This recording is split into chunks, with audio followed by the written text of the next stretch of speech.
Welcome to Smart Manufacturing Mindset, where we challenge guests to think differently about manufacturing.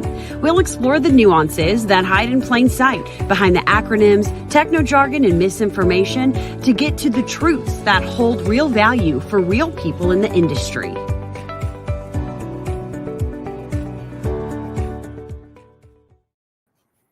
Welcome. My name is Mike Yost. I am your host, and I'm excited that you could join us here today for the next installment of the Sesame Smart Manufacturing Mindset LinkedIn Live series.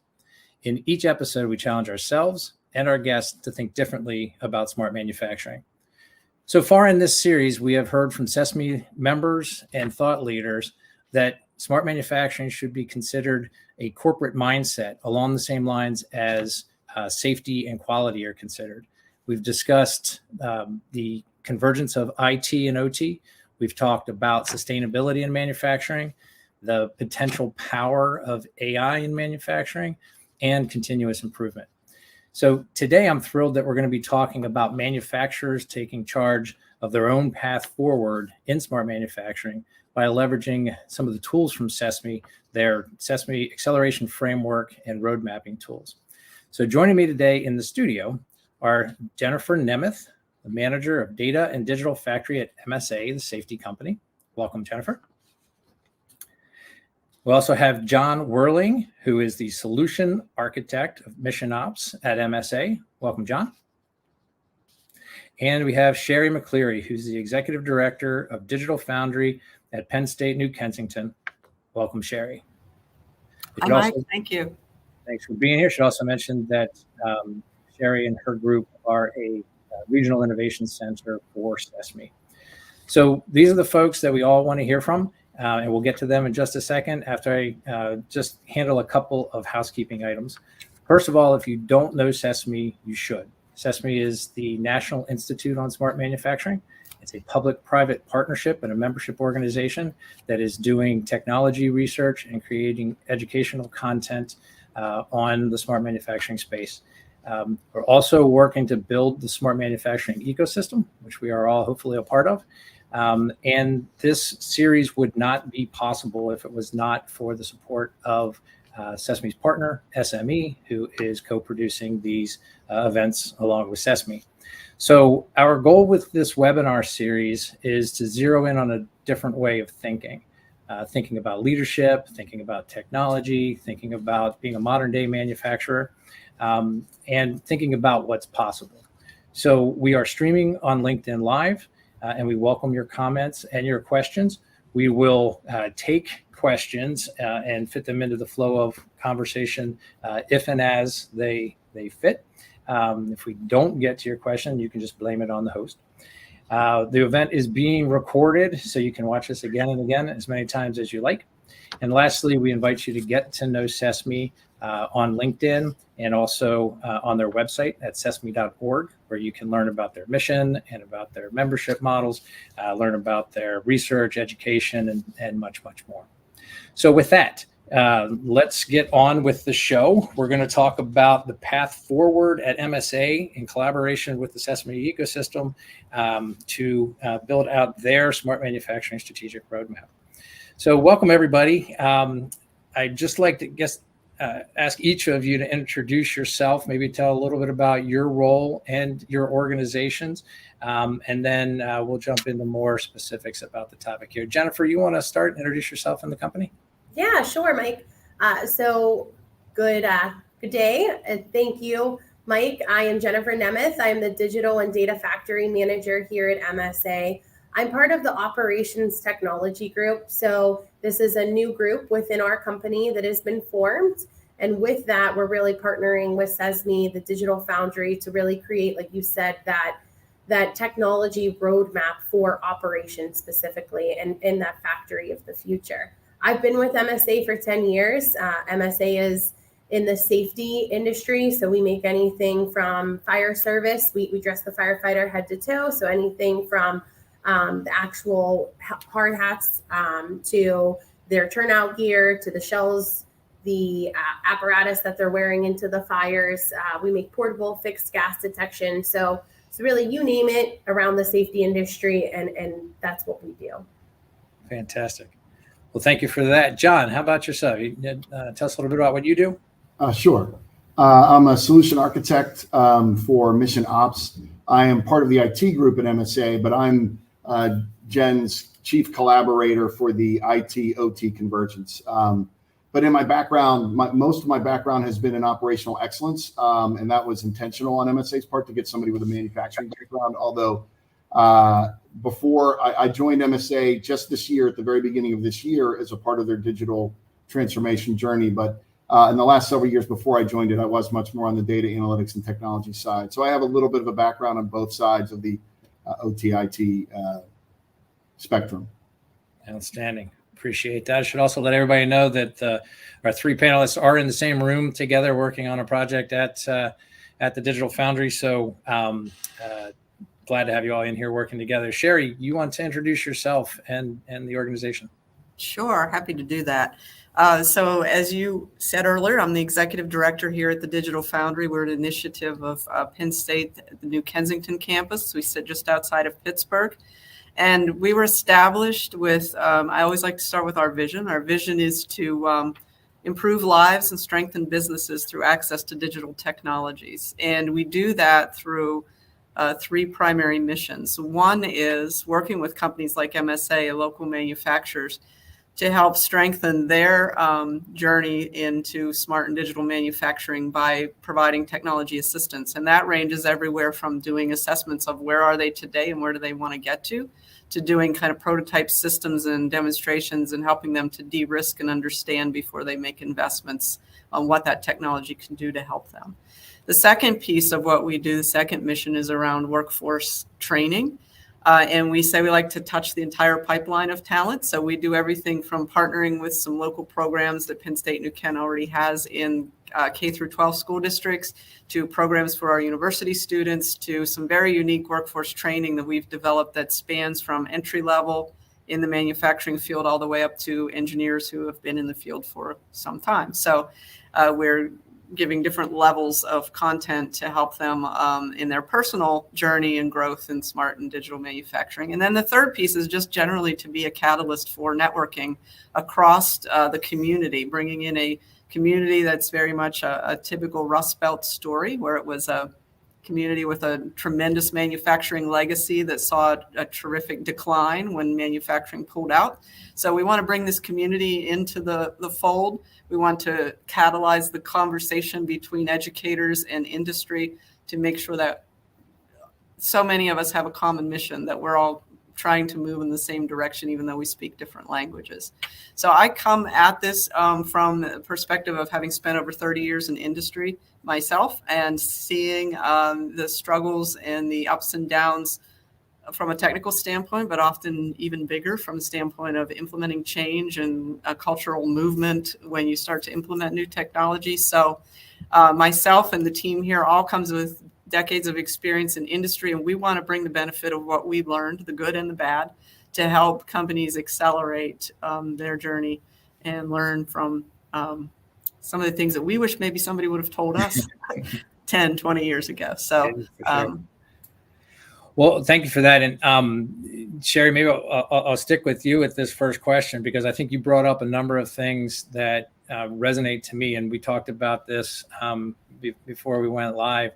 The importance, I believe, in having a common language, having an approach that people understand, and being able to give the tools to the manufacturers to own this journey, I think is really, really critical. So I've been around Sesame for a long time. I believe in what they're doing from a national level. But I think it's really important to have that connection to regional groups like yourself, and have that connection with the community. Because that's what this is about, right? We bolster up the manufacturing base, which helps bolster up the communities, gives a strong, thriving economy. That's the promise of what this whole smart manufacturing thing's all about. So could you maybe just talk a little bit about how Penn State New Kensington, Digital Foundry got involved with this specific initiative, because I know it's part of a larger plan of how you're partnering. You have these goals. You've been around, I think, longer than Sesame's been around. So I guess, how does Sesame's mission align with what you're doing and the tools here specifically, and how you bring that to folks like MSA? So actually, we've not been around longer than Sesame. When I was with Alcoa, we were one of the original members of Sesame, so I was involved with Sesame from its birth. But the concept for the Digital Foundry actually came out of a conversation I was having with the chancellor here at Penn State New Ken when I was still in industry over 5 years ago, talking about how we were going through this digital transformation. And that if you really wanted to be preparing his students and investing in the community, which were both initiatives of this campus, that we needed to be looking at how we could be preparing them better for this Industry 4.0 or this kind of wave of digital transformation. Right. And so that was kind of where the birth of the idea came from. And we just moved into our building a year ago, June. So we are still a fairly young organization. But the concept for this, again, came out of how do we bring together education industry in a way that's really investing in the future of the economy and the region and the place that we call home. And so Sesame, as I said, I had a lot of history with them as we became one of their SMICs, one of their regional innovation centers. Yep. And they were rolling out some of these tools. Again, having been on the other side, trying to go through this journey without some of those things available to us at the time, I'm like, we need to figure out how to get in on the ground floor, how to use this, because that is what we're all about, is how do we accelerate that journey for others, and how do we do it in a way that it's they still own it, that we are facilitating and we are educating, but it's still their story, their journey. And I tell these guys from MSA when we're going through this stuff all the time, this, you own this, so we're going to help you get through it. But at the end of the day, you're the ones that have to carry this forward. You're the ones that have to live with this. You're the ones that have to sell this to your leadership and to your teams. So I think it's a great tool set to do just that, facilitate and educate in a way that allows the manufacturing team to get there quicker.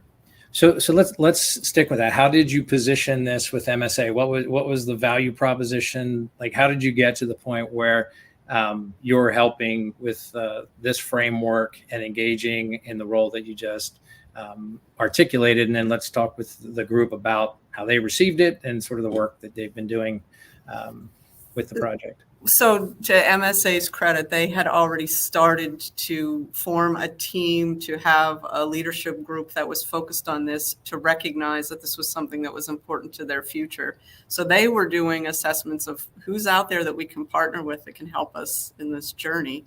And we were fairly new and in their backyard. They have a couple of major operations within a few miles of us here in the Pittsburgh region. And so they came and spoke to us and kind of told them the story I just told you. We were coming at this having lived through this ourselves. We can help you with the benefit of what we've learned. We have tool sets that we can use to help you through the process. At the end of the day, we're not going to tell you who you should work with, but we're going to tell you what we can offer. And just like with the journey itself, it's up to you where you want to go with it from there. So I think that it resonated with the team, not only the tools, the experience set, the approach we were taking, but also the fact that we were very clear that our approach was that you own this. Yeah. So Jennifer, are you the one that picked up the ball and ran with it, or No, actually. So I joined the operations technology group in March. So it was right after the ball had actually gotten started with the Digital Foundry, and right away, we started using their space, coming here. Just it created an off-campus spot that really gave us that growth mindset, seeing the possibilities, talking about this framework that really is what we honestly needed. We needed to have this common language, this common ground, this common structure where folks that were in OT, IT, engineering, data, whatever part of the company was, we were all working towards the same exact roadmap, the same framework, the same language. And this really gave us the opportunity to start doing that.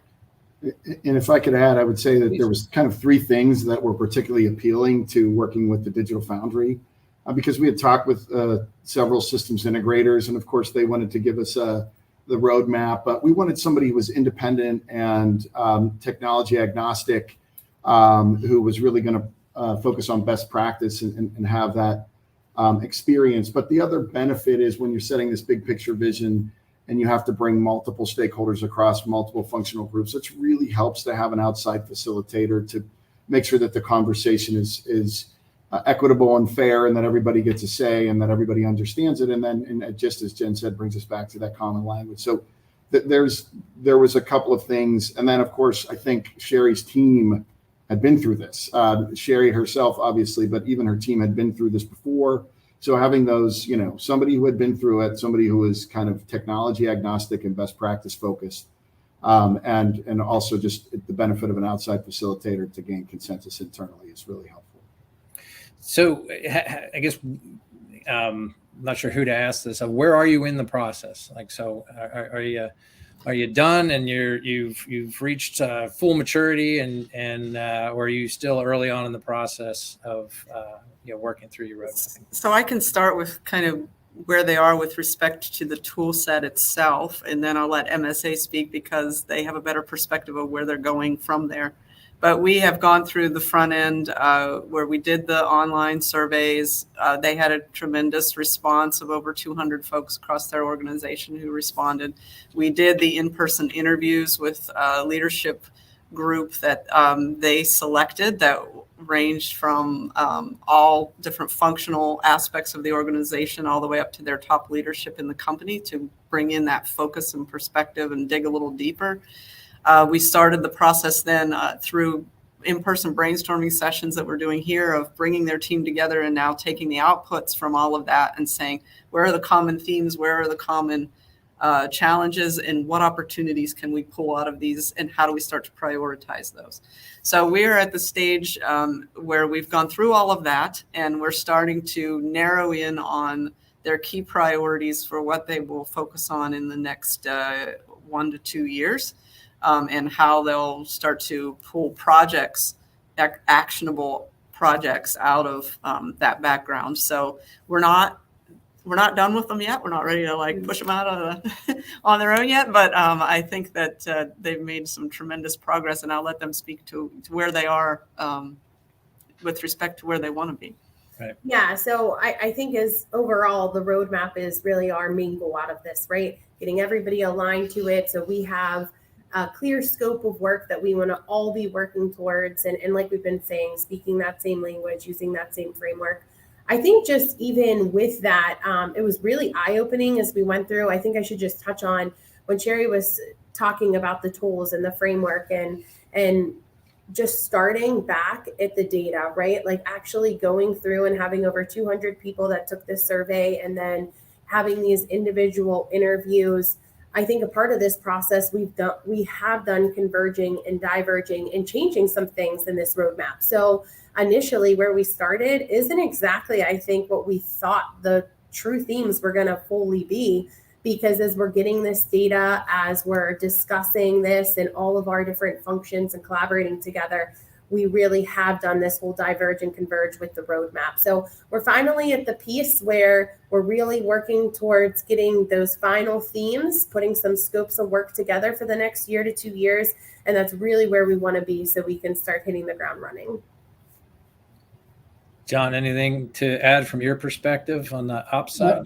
I mean, I think Jen said it. I think, some of the interesting benefits in the process so far, it was really looking at the results of the surveys and the interviews and the way they found feedback is how I think perception across the company was pretty aligned, from top to bottom, from and then across functions about where we are and what our challenges in front of us are. Getting consensus about what we do about it exactly and where we head next is a little bit different, a little bit more of a challenge. But I think it was even just reassuring and understanding that people did have common understandings. And I think these challenges they're very common. They come from a company growing and doing different technologies over the years. And they come from the fact that the technology landscape is changing dramatically every day. And I just think a common understanding about where we were and what we need to tackle was really enlightening and reassuring in a lot of ways that at least we were level setting about where we're beginning. So Sherry touched on a bit, and you two are both talking about sort of the process overall. And I hear a lot of people out in industry talk about assessment, and that's not the goal here of what you're doing. Right? You're working to build a roadmap, right, and to have an iterative process that you can own and you can continue to evolve over time. But maybe just to take a step back and talk about that first step, because you talked about over 200 people giving their input. Could you sort of frame up for somebody that hasn't been through that process, like what's it like to take that assessment? Like how is it framed? I don't know, Jennifer, from your perspective, as far as how it was received within your organization.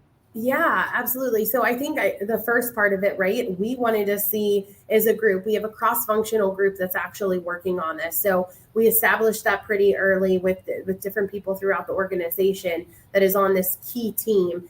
And we did it first, actually, to see what it's all about. What are we sending out to MSA and throughout the organization to truly understand it. And it was very easily understood globally.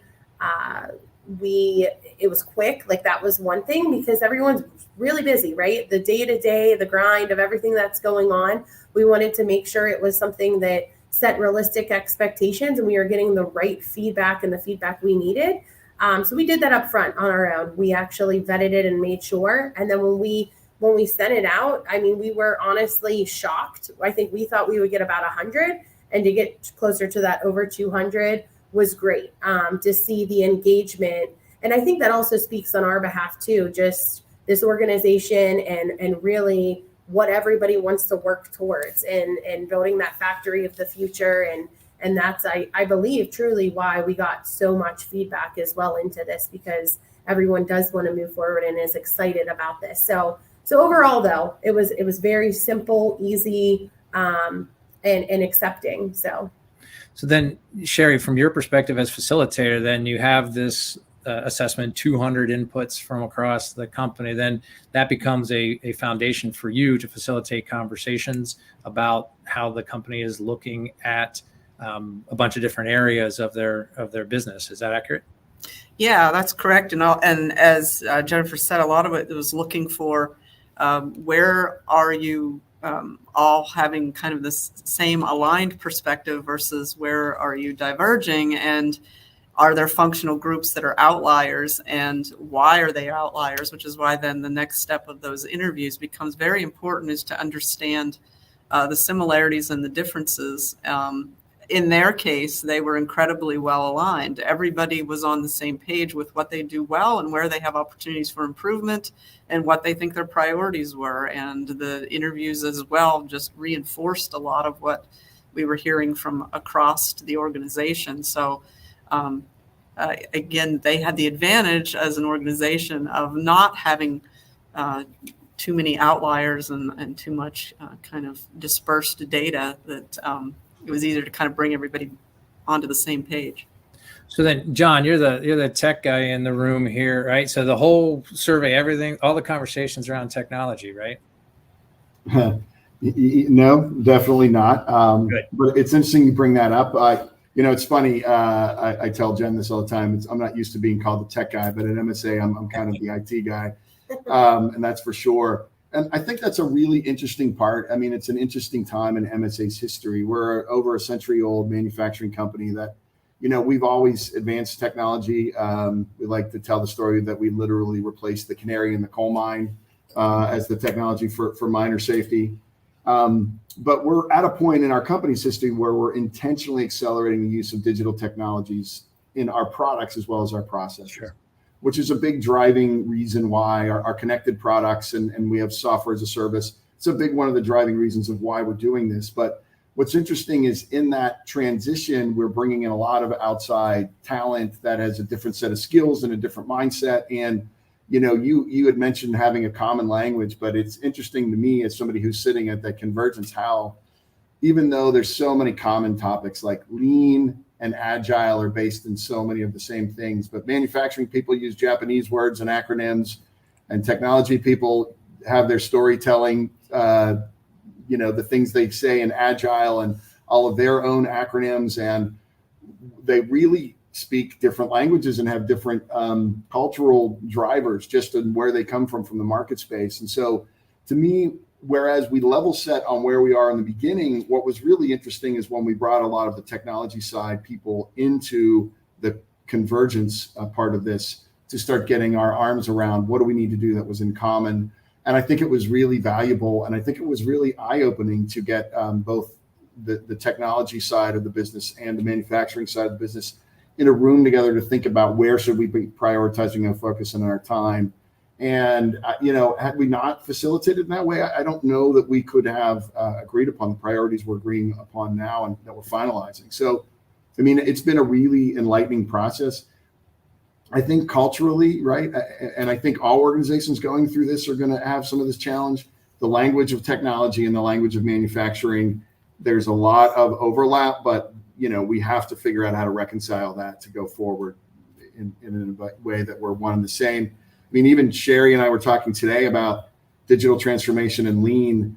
Historically, they've been separate because your digital process and your physical process have not been aligned. But if they're aligned, they're really the same thing. Digital and lean are really the same process. And one of the things we love about the Digital Foundry is that they really embed their process into the best practices of process improvement in general. And that's been a regular theme that we're hearing on this series as well, the focus on operational improvements and then aligning the digital tools with that. And I think to your point, John, I'm not as big a fan of having a definition of smart manufacturing as I am of, I think, the way that the acceleration framework frames up what smart manufacturing can mean to an organization. So it's looking at your strategy and leadership, right? It's looking at your company culture. Do you have data-driven processes? How do you treat your people, right? And there is a technology component, but it's not just about the technology side of things. So, and Mike, I wanted to jump in on that a little bit. Please. Because you're bringing up a really great point, and the questions you were asking, John. One of the things that, and we had to keep, we as engineers, and I can say that because I am one, we always want to go down in the weeds, solving the problems, getting to the what are we going to do? We want to jump into executing, and we had to keep bringing the team back around to, it's about the why. You have to define the why before you can define the what. And you can't go off running down the path of trying to define the technology and define the, the vendor you're going to work with and define the specifics of how you're going to implement it until you can clearly articulate and win the support of your internal team and your leadership, because you understand why you need to do this as an organization. And you can articulate that and you're on the same page. So always bringing it back to the why are we doing this? And there's a cultural element and there's a leadership element, as you said, and there is a huge element of what's the business value? What's the value to your employees? What's the value to your customers? And if you can't articulate that, then you probably shouldn't be out chasing the technology. Right. So that's, I think, a big part of that facilitation, because, we as a group of mostly engineers want to jump down in the weeds on solving the problems before we've fully defined the problems. So right. Well, that's excellent. So I know you're still working through the process. Do you have anybody have an example of either a successful outcome or some learning that has emerged so far through this process that you're able to share? Nothing proprietary, obviously. I think a big thing for me, honestly, is just back to the collaboration that this has created. So I think there's pieces, that common language we keep saying throughout this, but there are pieces or light bulbs that haven't gone off in some parts of the organization's head until we've gone through some of the structure. So I saw right after we did the report out from Sesame, where we actually looked at all of the questions and the data that came from them, and then the interviews themselves. And we started going through some of that brainstorming. The Digital Foundry, not being biased, was helping us really just be open-minded. No idea is a bad idea, and having that freedom to start putting it up. We really started to align on some things that there wasn't before. There wasn't necessarily, I'll just use an example, IT may have thought of something different than operations, right? But we were saying the same thing, just saying it differently. And I really believe it has helped create this collaborative alignment that we're all working towards. And that was one area where I just really felt like over the last 3 months, the synergy there, the team all working together, it was a changing moment for me in this process. Excellent. John or Sherry, anything to add as far as a learning or an outcome to this point? I mean, I guess I would just say through this process is Jen and I work very close on this and are thinking about this every day. And every time we try to engage the larger audience, we have to remind ourselves that we can't expect them to come to the same conclusions that we have gathered through months of research in 20 minutes. And so the facilitation of that to make sure that it's really important to gain buy-in. And even if sometimes the facilitation process validates the conclusions that you have already come to as one of the people working closely, that is actually a win. That's a really important piece because it's helping you to gain buy-in towards where you're going. So to me, that was absolutely, I think if you're the one charged with executing this on a day-to-day basis, you have to remember that you can't get too far ahead of everybody else. We are very aware that we're setting precedent and making decisions that impact a wide variety of stakeholders and potentially for years to come. So we have to make sure that we do our homework and that we bring people along as well. And I think this process has been very helpful toward that end. It's been reaffirming too, that what we are doing and how we are working towards this is, we could be running off and just starting to do all these things separately, but long term, we're not going to get where we want to be. And I think we all have that common understanding now in a line here as well, just to add to what you were saying, John. Yeah. So. Yeah, and actually one of the questions that I wanted to ask was about the role of coaching and the nonprofit partner that you have there, and Sherry and the university and the Foundry and all that stuff. So Sherry, you're not in there advocating for a technology, advocating for a particular solution set. So how important is it that maybe from both perspectives, Sherry, you first, that your perspective, I guess, what is it that you're advocating for if you're not running in there trying to sell them a bunch of robots or automation or databases or whatever? We're really advocating for long-term success for the businesses we're working with and for their employees, that we're giving you tool sets that will help you to sustain this growth going forward.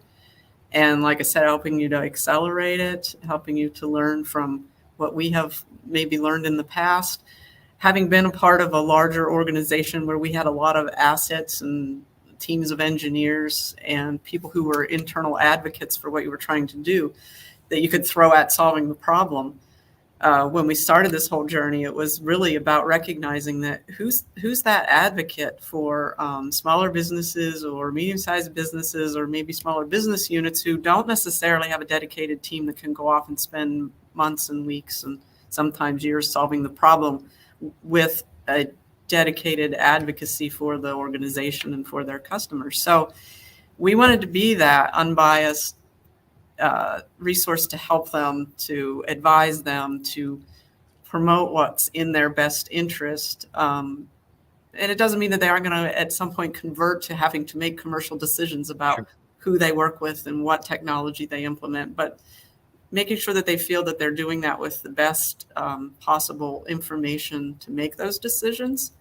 Just as smart manufacturing is all about having the right data to make better decisions, and that's what we want to be all about, is helping them to have the right tools and the right data and the right information, that they have a higher level of confidence as they go forward and make decisions. And we are advocating for their success. That's why we're here.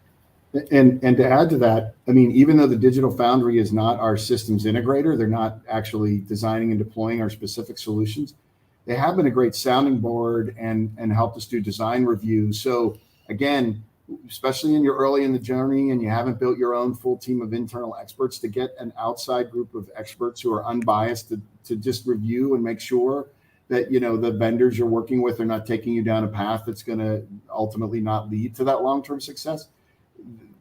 Digital Foundry has already offered up and done reviews with us, and it's been very valuable in just making sure that we are, not going down the wrong path.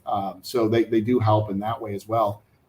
a little bit more in the technical weeds. Yeah, that's great. That's an ecosystem, right? All the way across from awareness to education to understanding to implementation. So, so maybe for the MSA team, if you obviously there'll be other manufacturers out there watching this, and what advice would you give them if they're considering getting started on technology journey, smart manufacturing journey, et cetera? What advice would you give to another manufacturer as they're trying to get started or pick up from where they are?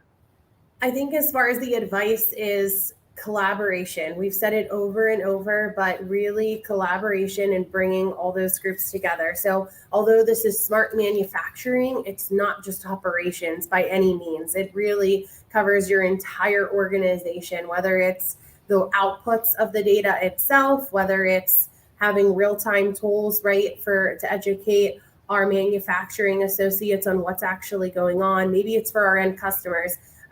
I really believe that the process, the steps we're taking, how we're gaining alignment throughout the organization and including a lot more than just manufacturing is critical to the success of this. Yeah, and I mean, I think the other process is, start at the beginning. Mm-hmm. We've embraced the slogan, think big, start small, act fast, because I think we understand and I think we anticipate the ongoing challenge of you set that big picture vision, but there's always going to be fuzziness about how you get from today's exact need and today's use case to that big picture vision.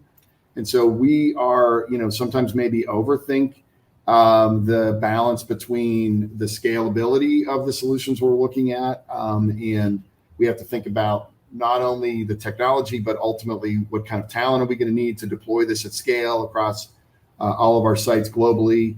And so, understand. And then the other reality is we're very sensitive to creating a set of tools that can ultimately be enhanced and continually improved by the engineers in the field, not a centralized, a technology group who has to solve all these problems. But how do you make sure that you maintain the ability for those in the field to solve their own problems, but also have the governance to enforce standards and procedures? Because that's where the challenge of scale and distributed control comes in. So we think about that every day. How is this problem solved today? How are we going to solve multiple problems like this tomorrow? And I think you have to do that, but don't get too overwhelmed in it because you're not going to have the perfect answers out of the gate. I just think one other thing to add to that, it's a journey, right? Like it really is a journey. It's not a sprint. It's going to be this marathon. We're going to keep going. So I think the big thing, and Sherry said this earlier, there's a lot of engineers, right? And I am one as well. And just thinking that everything has to be perfect, it's not going to be. We need to learn from this stuff. We need to continue to grow and enhance the roadmap and keep going. But I think that's just to add to you. It's a journey, like you just said. Yeah, so it's definitely a journey. So sticking with that for a second, how long has the journey been? How long have you been working on this? You've been at this for 15 years, or has this been a 2-week sprint so far? What is it from a timing, specifically around the acceleration framework? Yeah, this has been 9 months. So the Operations Technology Group was kicked off 9 months ago, partnered with the Digital Foundry, started work with Sesame, I believe, in the March timeframe, March-April timeframe. Yeah. So yeah, it's been only 9 months so far. I would argue there's been pockets, right? You've had pockets of smart manufacturing happening throughout. You have all of these high performers and people that really, really want to see great things happening, and they've been doing that all throughout our organization, but it hasn't been a really main focus like this over the 9 months that it has been. And we are working on a number of pilots, but I think the reason we're doing this simultaneously is that, I think we've all heard the term pilot purgatory, the dreaded pilot purgatory. Yep.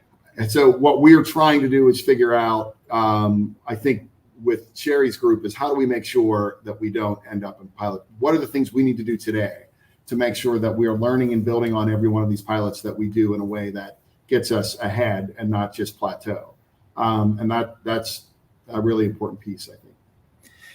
I'm wondering if how has your perspective changed, or has your organization's perspective changed on what smart manufacturing is through working through this process? I meet a lot of people who organizationally, there's one person that's the person that has this for the entire organization, and when we start to talk about really what needs to happen, they realize that this involves so many more people than just an individual. So I'm wondering from I guess an individual perspective and maybe from a corporate perspective, has your perspective changed at all on what you thought smart manufacturing was and how you look at it today? From a personal level, I'll speak on, and it absolutely has. I just think back to, especially being an industrial engineer right out on the line, what I thought smart manufacturing was. I almost felt like it was our responsibility completely, right? And then through this journey, I've really gotten to see, because industrial engineers focus on process improvements, they're looking at ways to, eliminate ergonomic issues or whatever it may be. And that was really like my personal thought behind this, until we really started partnering on some of this and getting further education, going to different seminars, webinars, whatever it may be. But it has absolutely evolved and changed. And I think it'll continue to honestly evolve and change as we continue to learn and technologies grow and advance. Yeah, I mean, for me, I guess I'd say they weren't completely new thoughts, but they absolutely, light bulbs went off that made things clear for me and crystallized them much better throughout this process. We talked earlier about digital transformation and operational excellence really being the same thing. But, earlier in my career, I went through several lean transformations. And the term that always stuck with me was that you're detangling the spaghetti. You're taking these functional silos and breaking them into much more flow-oriented. And I think the light bulb is that we have our data and technology trapped, and you have to detangle that data spaghetti and those data silos. It's really very much the same concept. And that's why, I think it stalled until recent years in digital transformation, because the technology really wasn't there yet to actually do it successfully and to make it be part of the same thing. But it's become clear to me that, for us to solve the problem, we need to unleash the data and make it much more readily accessible, much easier to collect, transform, and store. And we're working on that with the Digital Foundry and some of our systems integrators. But for me, it's like, okay, this is just the next level of lean manufacturing. And I think that just became clear through this process. Sherry, how about you, from your perspective as the outside coach working with the team here? Have you seen any perspectives change that the folks that are in the weeds might not have been able to recognize? Oh yeah, it's been very rewarding, because Jennifer and John both talk about these times when kind of the light bulb goes off for individuals or for the team, and to be able to be there and to witness that, you see it, where all of a sudden it's like, now we get it, or they start to come together, they start to have kind of a common goal. And I think that a key learning for me through this is this process, while it creates a tool set and a framework, it's as individual as the companies and the team that's participating in it. You have to kind of trust in the process, and you have to kind of let it flow with the organization and kind of where they are, where they want to be, how they work together. So there was a lot of learning to kind of trust the process to work out as you go along. But it's been very rewarding to see when you have those kind of aha moments, and to be able to be a part of helping them to get there. And we hope to have a chance to do that with many other organizations. Yeah. Well, I tell you, we talked before, I'm a big believer in this. I've been in this industry a long, long time. And this really is encouraging to me to see the synergies that are happening here, to have a national body that's creating a framework, to have regional leaders that are engaging with it and championing their manufacturing base, coaching them, educating them on how to do this with and for themselves. Maybe just one thing, what I'd like to do is everybody just have a key takeaway or insight you'd want to share as we try to wrap up here. But I was just thinking, Sherry, from your perspective, is there anything, I guess, from the the process perspective, what you're trying to accomplish in the region, or maybe just comment for a second on the opportunity you see in front to have an impact beyond just with MSA, but with others in your region? Right, right.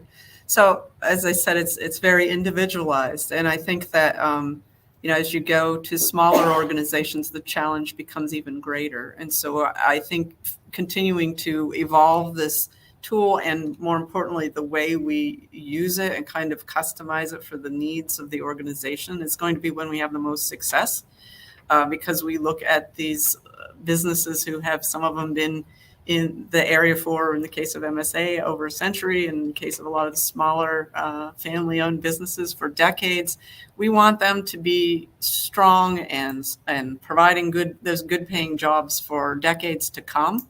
And we recognize that this is a key to helping them to get there, is if they're going to stay competitive, if they're going to stay on the leading edge, if they're going to continue to attract the best talent to our region and to their businesses. I think that this is very important to continue to develop, refine, use whatever tool sets there are in a way that is not a cookie cutter, one size fits all, but where are you? Where's your culture? Where do you want to go? And you don't have to jump out of the gate and do it in as big a way as MSA, but start somewhere, because this is all about your future and the next generation. And so we want to keep the focus on that. Yeah. Well, thank you all. I'd like to give you each an opportunity just to share sort of one takeaway here as we go to close. And maybe I'll start with John and just say, if you want to share one takeaway for folks from today's discussion. Sure.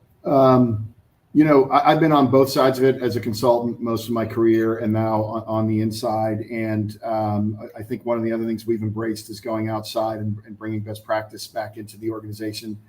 And we've done that with a lot of several organizations and a lot of conferences and a lot of peer benchmarking. But I think the real value to recognize is that even if you're good at this kind of thing, sometimes you're just too close to it.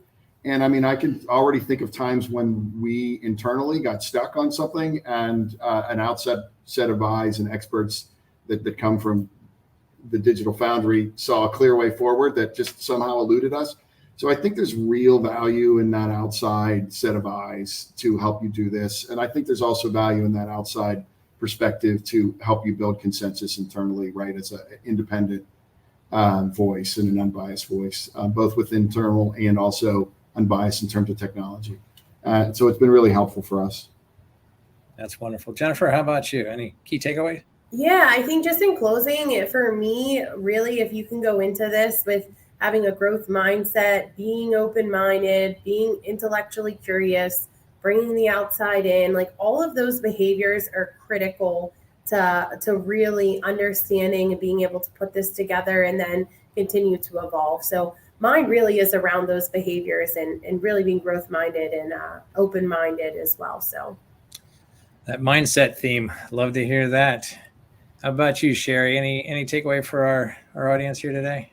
So I think John and Jennifer touched on it a lot already, is the collaboration, the willingness to leverage whatever outside help you can get, but it's really all about getting your own team on the same page, taking ownership and getting that buy-in. I mean, I think that's the key takeaway, is that this is all about trying to get your organization in the best possible position, and we will do what we can to help you get there. So I think the key takeaway is just around, seeing that this process can help in driving that internal collaboration and that internal consensus, which is an important first step in whatever new technology you want to implement. So.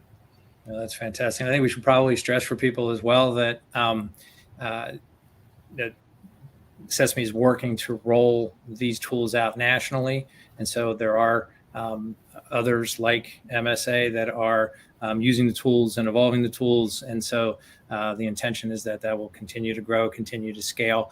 As you can see on the screen there, you can see the road mapping tools at the link listed there on the Sesame website. So with that, I'd like to thank Jennifer, thank John, thank Sherry for being here. Thank you for what you're doing, your willingness to share. I'm a big advocate for the value of this kind of learning. I think for people to see that you're doing this, see that you're doing it with a smile on your face is a positive thing, and hopefully reassuring for folks that they can do it themselves. So also want to thank SME, Sesame's partner here, for delivering this webcast series and helping us build out the smart manufacturing ecosystem and hopefully instilling the proper mindsets.